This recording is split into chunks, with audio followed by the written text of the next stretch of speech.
أعوذ بالله من الشيطان الرجيم. بسم الله الرحمن الرحيم. إنا أرسلنا نوحا إلى قومه أن أنذر قومك من قبل أن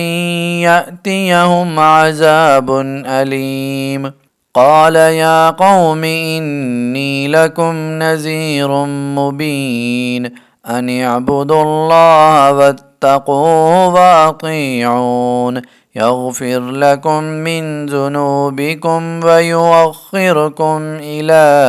أجل مسمى إن أجل الله إذا جاء لا يؤخر لو كنتم تعلمون. قال رب إني دعوت قومي ليلا ونهارا فلم يزدهم دعائي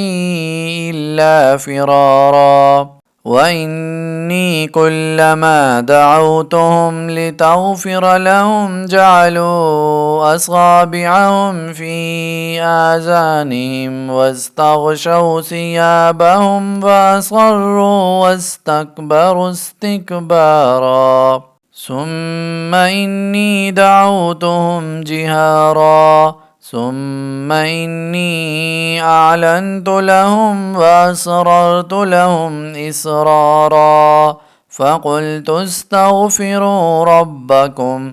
إنه كان غفارا يرسل السماء عليكم مدرارا ويمددكم بأموال وبنين ويجعل لكم جنات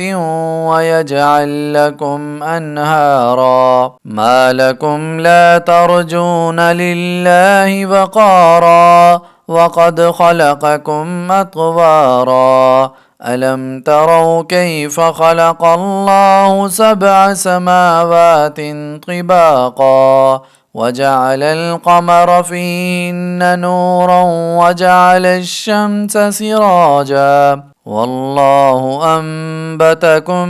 من الأرض نباتا ثم يعيدكم فيها ويخرجكم إخراجا والله جعل لكم الأرض بساطا لتسلكوا منها سبلا فجاجا قال نوح رب إنهم عصوني واتبعوا من لم يزده ماله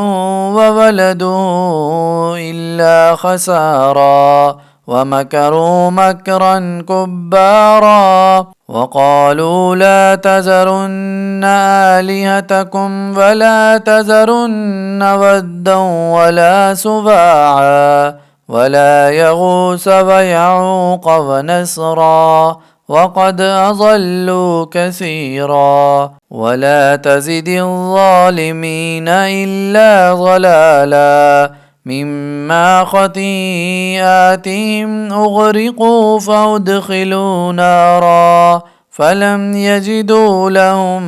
من دون الله أنصارا وقال نوح رب لا تذر على الأرض من الكافرين ديارا إنك إن تذرهم يضلوا عبادك ولا يلدوا إلا فاجرا كفارا رب اغفر لي ولوالدي ولمن دخل بيتي مؤمنا وللمؤمنين والمؤمنات ولا تزد الظالمين إلا تبارا.